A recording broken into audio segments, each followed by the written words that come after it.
एक बार PAT Cummins की statement में बात कर लेते हैं दोस्तों।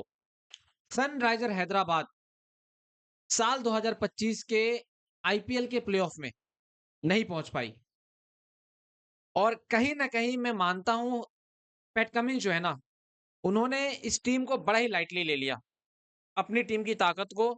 और एक्चुअल में अगर आप देखो तो वो जो एक नारा था ना, अब की बार 300 पार, भाई उस चक्कर में कह सकते हो हैदराबाद बर्बाद हुई है। सबसे पहले इनके स्टेटमेंट पे आते हैं, इन्होंने क्या कहा है यहाँ पे बाहर होने के बाद, उसके बाद हम यहाँ पे बाकी चीज़ों पे बात करेंगे। अच्छा दोस्तों, इसके साथ-साथ ना मैं आपको एक और चीज़ बता दूँ, हैदराबाद कहीं न कहीं साल 2025 में एक अपनी कॉम्बिनेशन जो है ना, वो भी नहीं ढूँढ पाई। इसका एक्चुअल रीज़न मैं इसलिए बता रहा हूँ क्योंकि इस चीज़ के बारे में, इस सेम चीज़ के बारे में जो हैदराबाद के कोच थे, उन्होंने बात करी थी कि हैदराबाद की टीम अपनी कॉम्बिनेशन ढूँढने में जो है ना, मतलब बहुत ज़्यादा स्ट्रगल कर रही है। अब कॉम्बिनेशन के हिसाब से अगर मैं आपको कहूँ तो पिछले साल मार्करम थे, लेकिन इस साल मार्करम की जगह पे ईशान आया था।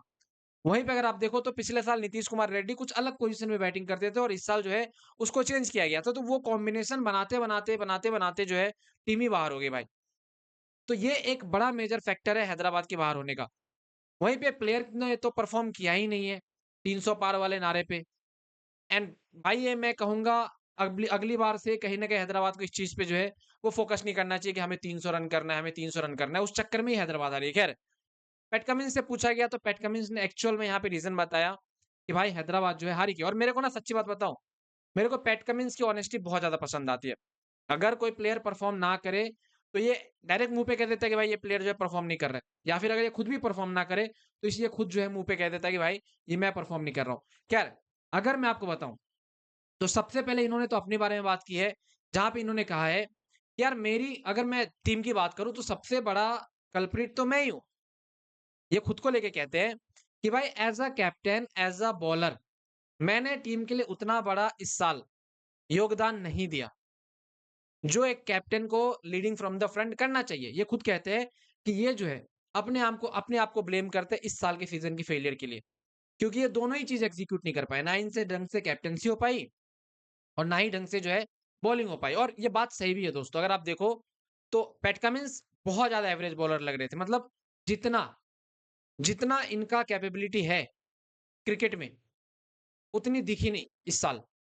और ये रीज़न है कि हैदराबाद की बॉलिंग बहुत ज़्यादा इमैच्योर लगी। दूसरा, ये कह रहे थे कि हमने जो स्टार्टिंग ऑफ द टूर्नामेंट से थोड़ा ज़्यादा ओवर एग्रेसिव खेलने का जो माइंडसेट रखा था, वो कहीं न कहीं हमें जो है कॉस्ट कर गई। जिसमें अगर आप देखो तो हमारे प्लेयर्स, हम भले ही ये बैक करते थे अपने प्लेयर को इस तरीके की गेम खेलने के लिए, लेकिन ये कहते हैं कि भाई आईपीएल 2025 कुछ इस तरीके का एक मतलब सीज़न नहीं था जहाँ पे आप डायरेक्टली आओ और हर बॉल जो है बाउंड्री लगा के जाओ। अगर आपको आईपीएल 2025 में एक्चुअल में जीतना है, जो टीम टॉप पे है, इन्होंने मुंबई इंडियन को रेफरेंस देते हुए कहा, आरसीबी को रेफरेंस देते हुए कहा और कह सकते हो पंजाब वगैरह को लेके कहा। इन्होंने कहा कि जो भी टीम आईपीएल में, उनकी अगर आप स्क्वाड को देखते हो, तो वो लोग कुछ ऐसा नहीं है कि डायरेक्ट आके आप पहली बॉल से जो है छक्का-चौका लगाना स्टार्ट करते हो। आपको एक बिल्डअप करना पड़ता है इनिंग एंड आपको एक टीम की तरफ से जो है वो खेलना पड़ता है, जो कि हैदराबाद में मिसिंग थी। और जो बात इन्होंने कही है, वो सारी बातें सच है। हैदराबाद की बॉलिंग खराब, हैदराबाद की टीम कॉम्बिनेशन खराब, हैदराबाद की जो है यहाँ पे पावर प्ले में बैटिंग नहीं चल पाती थी, वो ज़्यादा ओवर एग्रेसिव शॉट, जिसकी वजह से हैदराबाद जो है इस साल बहुत ज़्यादा जल्दी बाहर हो गई है। मतलब 2024 में प्लेऑफ में थी ये टीम और अभी देखो भाई बाहर हो गई है।